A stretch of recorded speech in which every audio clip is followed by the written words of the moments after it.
Amis du rail, bonjour. Aujourd'hui, nous sommes sur la ligne 9. Et aujourd'hui, c'est une journée un peu spéciale puisque nous sommes la journée de la Saint-Ambroise. Et je suis à Saint-Ambroise sur la ligne 9. Et donc, j'ai décidé de faire une vidéo en deux temps qui est à la fois dans le métro et à la fois qui sera un peu à l'extérieur. Et du coup, je vous souhaite un bon visionnage. Si vous êtes victime ou témoin d'un harcèlement sexuel dans les transports, n'hésitez pas à donner l'alerte. En contactant directement nos agents, en utilisant les bornes d'appel sur les quais, par téléphone au 31 17 et par SMS au 31 17 7.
D'ailleurs, on peut remarquer que le métro s'arrête ici.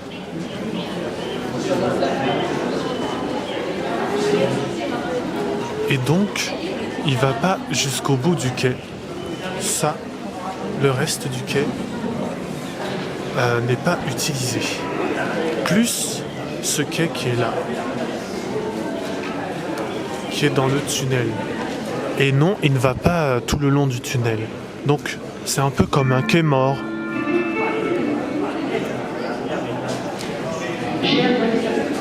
En partenariat avec l'association COP1, nous proposons de venir en aide aux étudiants en situation de précarité en déposant des produits alimentaires et d'hygiène à partir du 3 septembre 2024 au dimanche 15 décembre 2024. Déposez vos produits dans les stations participantes.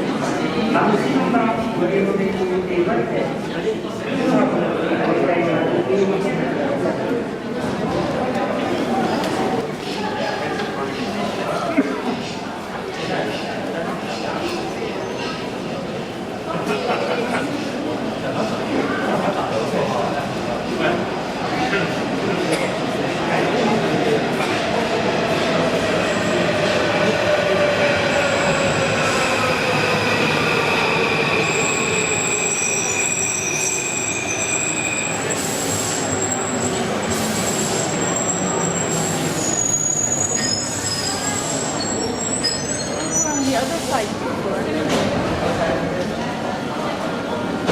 D'ailleurs, ce qui est incroyable dans la station Saint-Ambroise, c'est cette distance qui fait vraiment penser pour moi au RER. Lorsque vous avez un train court, hop là, regardez, tout est dans le nom, train court, ce qui fait courir. D'ailleurs, vous voyez, même à l'autre bout, alors vous ne voyez pas trop à cause de l'angle de vue, Mais même de l'autre côté, le métro ne va pas jusqu'au bout.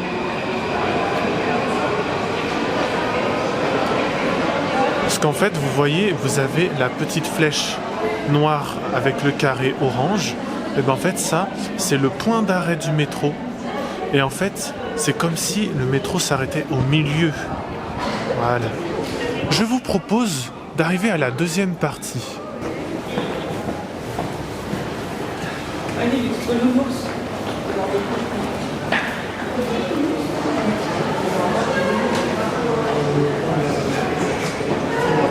Donc, vous pouvez voir notre...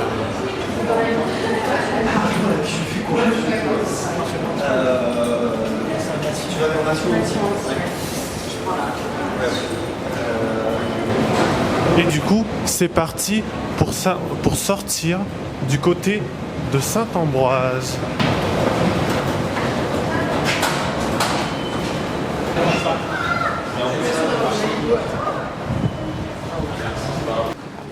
Donc, nous allons visiter un peu le quartier. Nous avons un kiosque. Alors sachez que je peux me tromper, mais les kiosques sont devenus un peu rares, je trouve.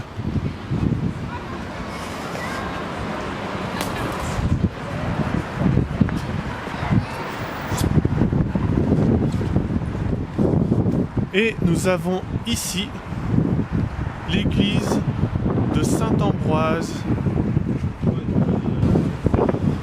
Nous avons aussi un restaurant ici qui est vraiment à côté de la station de métro. Alors sachez que c'est la première fois que je visite ce quartier, alors j'ai pas vraiment envie de me perdre. Alors voilà, comme je vous l'ai dit, aujourd'hui c'est la journée de la Sainte Ambroise et nous allons... Alors, je sais pas si j'ai le droit de filmer à l'intérieur.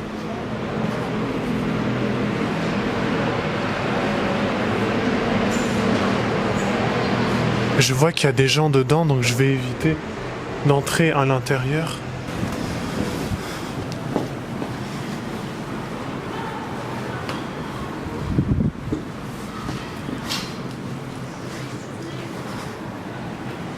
Voilà. Je vais éviter d'entrer à l'intérieur parce que je pense qu'ils sont en train de... Vous entendez un peu les organes ?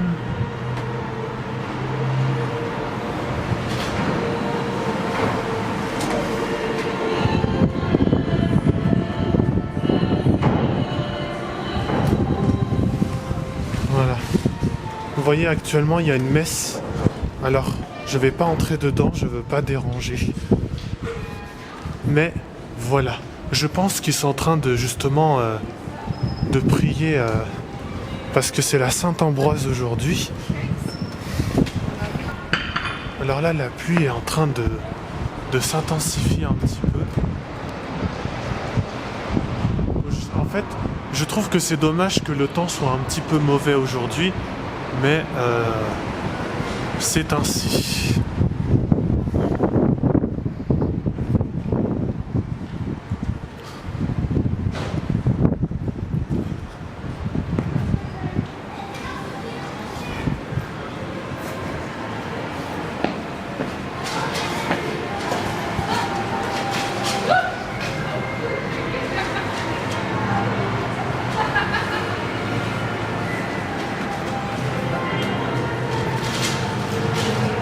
Je pense qu'on va entrer, mais on va se faire discret, quoi. Après, je sais pas parce que, en fait, j'ignore si on a le droit de filmer ou pas, en fait.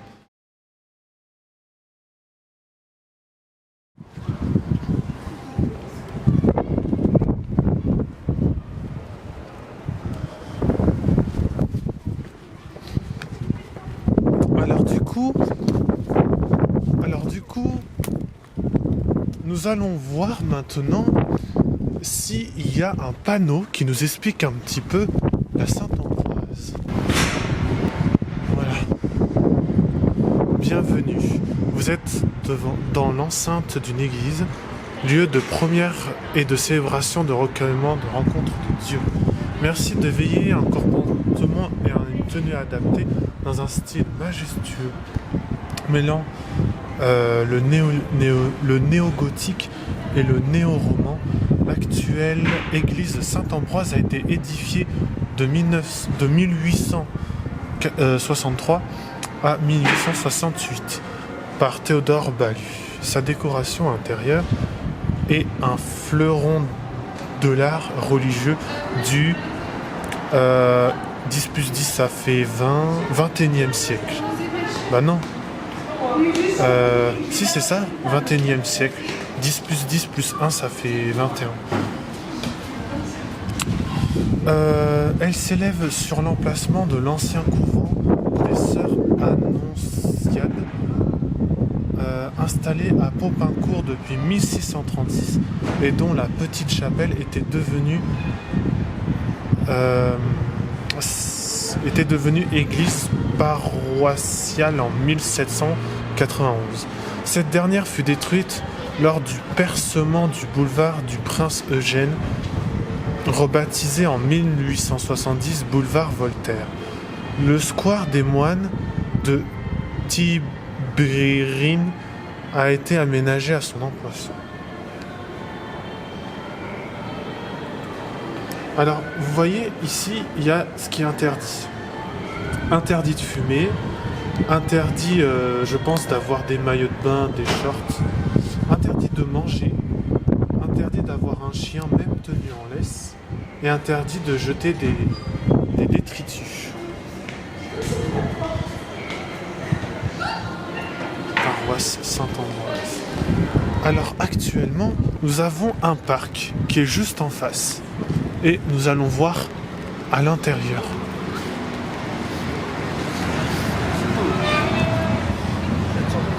Le square des Moines.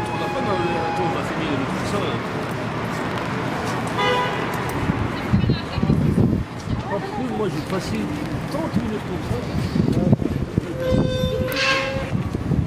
Alors voilà. Ici, ce square ne s'appelle pas le square Saint-Ambroise, mais il s'appelle le square Moine, le square des Moines. Mais il est juste en face.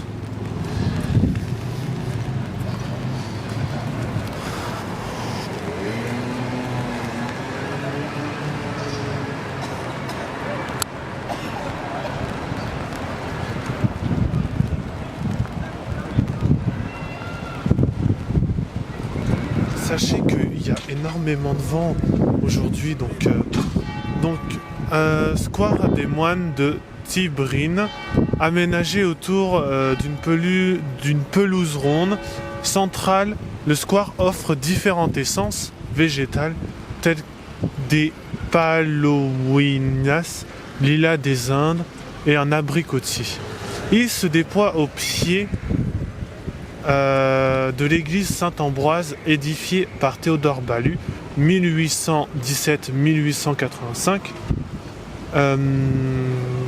de 1865 à 1869 à l'emplacement de l'ancien couvent de l'Annonciade, ordre fondé par Jeanne d'Arc. Oui, mesdames et messieurs, vous avez bien entendu, Jeanne d'Arc. C'est l'une des femmes qui a joué un rôle important pour indiquer que les femmes ont le droit à la liberté, a le droit... En fait, elle fait partie des femmes qui ont joué un rôle pour la liberté des femmes, en fait. Après, je veux pas vous dire n'importe quoi, mais en tout cas, c'est ce que moi, je pense. Que Jeanne d'Arc fait partie des femmes qui montrent que même les femmes peuvent faire des trucs d'hommes, tout simplement. Depuis 2015, son nom rend hommage aux 7 moines trappistes du monastère de Tibérine, assassiné en Algérie le 21 mai 1996. Et du coup, ce square, d'ailleurs, a été construit en 1871. D'ailleurs, c'est l'un des rares parcs, alors après, je peux encore me tromper, mais ce parc est ouvert 24 heures sur 24. Et c'est pas très commun pour des parcs d'être ouverts 24 heures sur 24.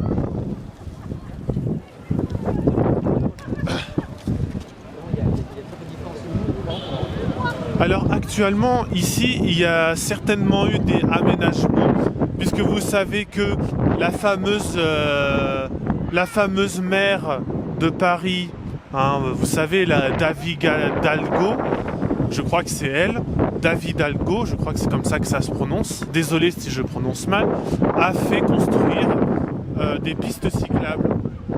Donc ici, je pense que ça a été aménagé parce qu'on peut voir que le béton est assez neuf. Donc je pense que ça a été aménagé. Alors là-bas, vous pouvez voir qu'il y a une manifestation. Je pense que c'est une manifestation au nom de l'Ukraine. Attention, lui il regarde pas où il va, et lui non plus. J'ai failli me faire écraser. Ici nous avons un deuxième parc. Alors sachez que ce parc, quand j'étais... il y a une école où j'ai été, et en fait on a visité ce square. Nous avons du coup le jardin Trouillot, construit en 2018, donc il est récent. Ouverture de 5h du matin. Alors après, donc l'ouverture c'est à 5h du matin. La fermeture en semaine, du coup, c'est à 1h du matin. Et le samedi, dimanche, enfin les samedis, dimanches et jours fériés, c'est à 2h du matin.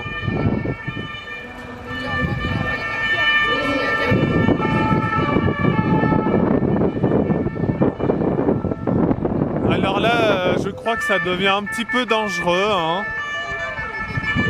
Je m'attendais pas à ce qu'il y ait une manifestation en fait. Du coup, ce jardin est conçu comme une respiration dans un quartier dense. Son axe central crée un raccourci entre la promenade du boulevard Richard Lenoir et boulevard Voltaire. Il ouvre une vue dégagée sur l'église de Saint-Ambroise. Son square du côté Richard Lenoir, l'entrée de la perspective propose un décor foisonnant autour d'une noue, face à la crèche. 2 aires de jeu sont aménagées autour d'une prairie ludique. Le cœur du jardin du côté de l'impasse Trouillot s'offre aux expressions artistiques. Une place accueille les événements culturels au pied d'un mur à fresques sur la passerelle bordant le boulevard Voltaire. Une vaste pelouse est entourée de jachères fleuries, de vignes, d'arbres fruitiers. Un jardin partagé et un jardin pédagogique sont accessibles aux habitants et aux écoles du quartier. Sur les murs attenant au jardin, on peut admirer 2 reproductions photographiques. La bouteille en 1959 de Robert Doisneau, qui a vécu de 1912 à 1994, et la toilette de la Tour Eiffel en 1960 de Gérard Bloncourt, qui a vécu de 1926 à 2018. Ce qui fait que vous avez pu croiser potentiellement cette personne célèbre.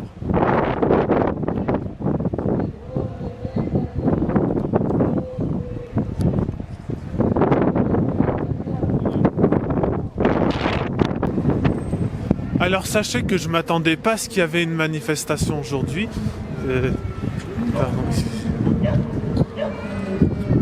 Mais voilà. En fait, la petite parenthèse, c'est qu'en fait, le président russe, Vladimir Poutine, avait voulu arrêter la guerre en 2025. Et en fait, l'Ukraine, ils ont un petit peu pris des risques, hein, puisque en fait, ce qui s'est passé, c'est que l'Ukraine a lancé des missiles en Russie, et du coup, Vladimir Poutine avait déclaré de vouloir attiser le feu, puisque il proposait d'arrêter la guerre, ce qui n'est pas rien. Et du coup, voilà. Après cette manifestation, je suppose que c'est peut-être pour défendre tous ces gens morts en Ukraine, mais j'ignore un peu pourquoi. Ici, nous avons, je pense, un hôpital. Nous allons voir ça de plus près. C'est quoi ça ? Ici. Alors, en fait, ici, c'est pour les valeurs humaines. Donc, je pense qu'en gros, c'est pour travailler dans l'humanitaire. Alors, si vous savez à peu près ce que c'est de travailler pour l'humanitaire, parce que j'en ai déjà entendu parler, mais je sais pas vraiment ce que ça veut dire, travailler pour l'humanitaire. N'hésitez pas à me dire dans les commentaires si vous savez sur ce sujet. D'ailleurs aussi, si vous savez pourquoi il y a une manifestation sur l'Ukraine aujourd'hui, n'hésitez pas à me le dire, parce qu'en général, les journalistes ne parlent pas de ce genre de choses. Sauf quand c'est vraiment important, quoi. Mais en général, enfin pas en général, mais souvent quand même, ce genre de choses, ils en parlent pas aux infos. Après, il y a quand même une chance sur deux qu'ils en parlent. Alors ici, nous avons un aire de jeu. Ici, voilà.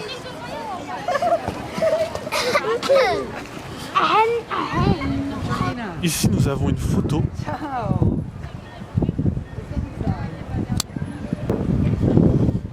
D'ailleurs, comme le panneau l'a dit, en fait, ici, il y a beaucoup d'aménagements parce que Paris, c'est un peu pollué, etc.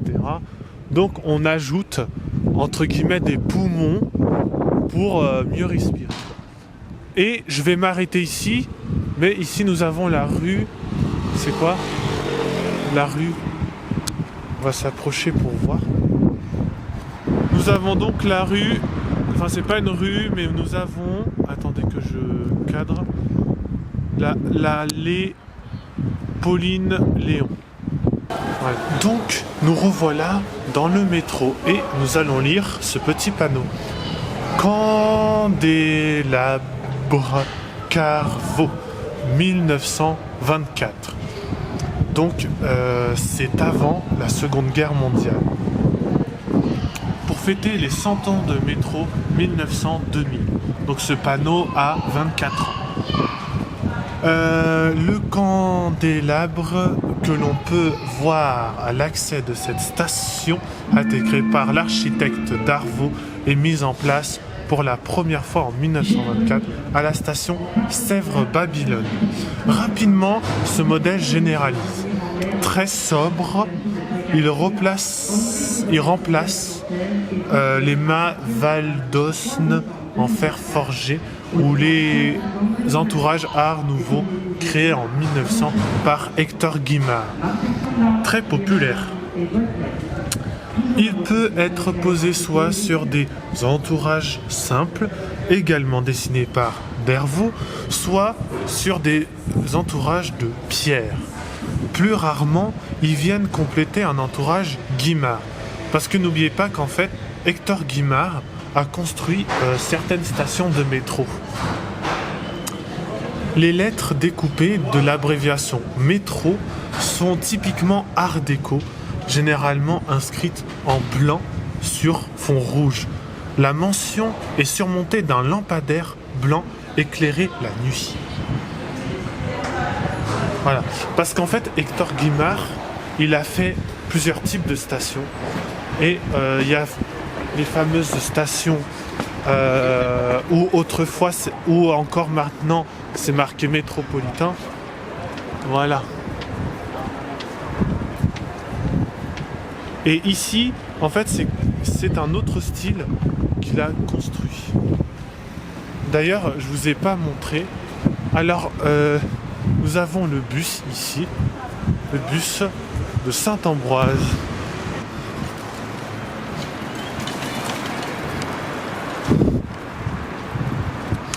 Alors là, si cet enfant ne finit pas avec un cou cassé, je sais pas comment il fait. Oula.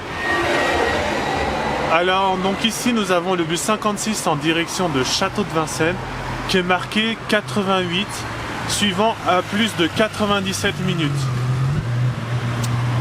Vraiment, prenez le métro, hein, vraiment.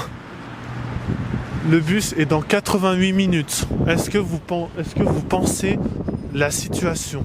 Vous êtes dans Paris et le bus est dans plus longtemps que si vous étiez genre en banlieue ou en campagne. D'ailleurs, sur cette église, nous avons deux horloges. Une à droite et une à gauche. Ce qui est original. Puisque déjà, sur les églises, je me souviens pas qu'il y ait des horloges. à part peut-être sur des églises plus petites, mais pour moi c'est surtout des chapelles qui ont une horloge. Ici nous avons un plan de Saint-Ambroise. Voilà. Nous avons donc le bus 46, 56 et 69. Et nous allons retourner voir le métro.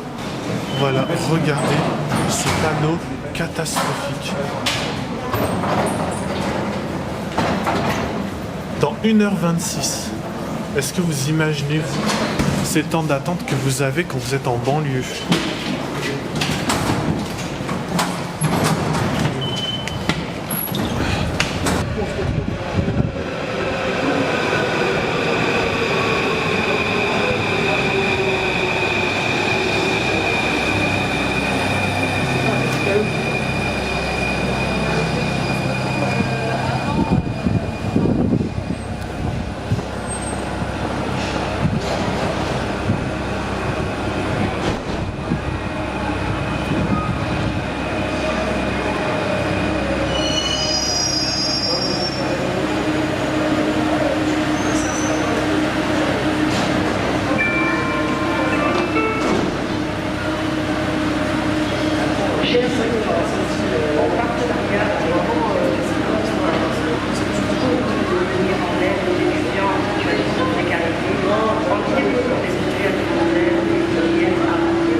Faites attention à ne pas égarer vos effets personnels.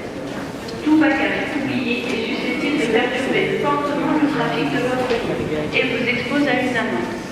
Des étiquettes, vos bagages sont disponibles auprès de nos agents. Merci pour votre vigilance. D'ailleurs, amis du rail, regardez ce cadre.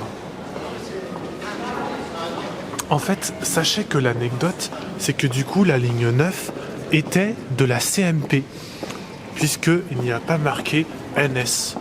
Et en fait, l'anecdote, c'est que la compagnie de la CMP était un peu jalouse de la façon dont faisait Nord-Sud pour les stations, avec ces fameux cadres. Et du coup, ils ont voulu faire pareil. Et dans les stations qui ont été construites un peu plus tard que celles qui ont été faites au début, eh ben, ils ont construit des cadres comme ça, autour. Et du coup, ils ont copié un petit peu la compagnie Nord-Sud.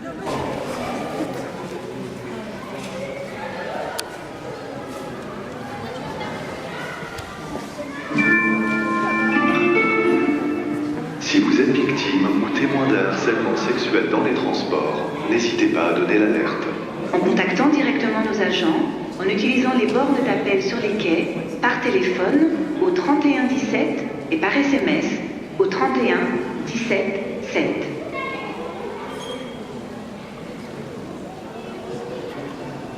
Direction Montreuil, prochain train dans 1 minute.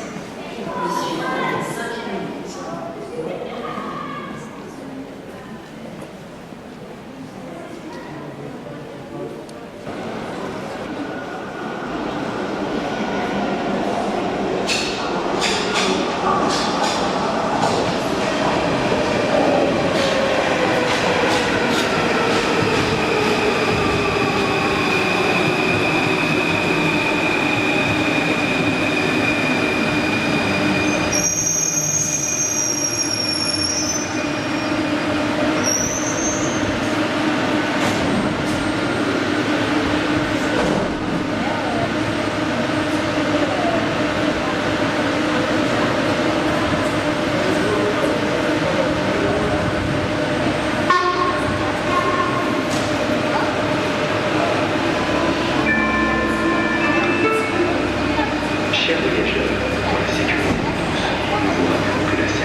Chers voyageurs, en partenariat avec l'association COP1, nous vous proposons de venir en aide aux étudiants en situation de précarité en y déposant des produits alimentaires et d'hygiène à partir du mardi 3 décembre 2024 au dimanche 1 décembre 2024. Déposez vos dons dans les stations participantes.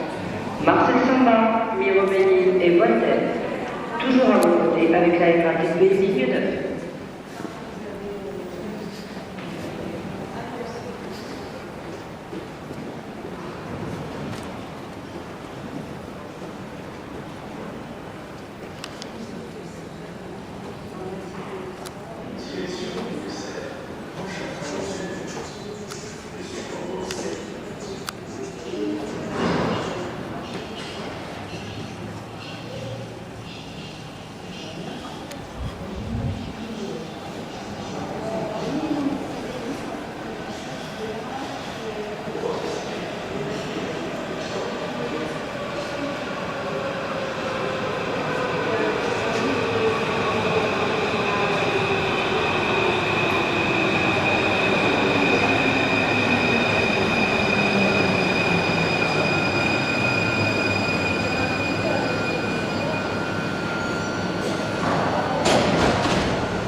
Chers amis du rail, j'espère que cette vidéo vous a plu et que ce concept, eh bien j'espère que vous avez aimé ce concept.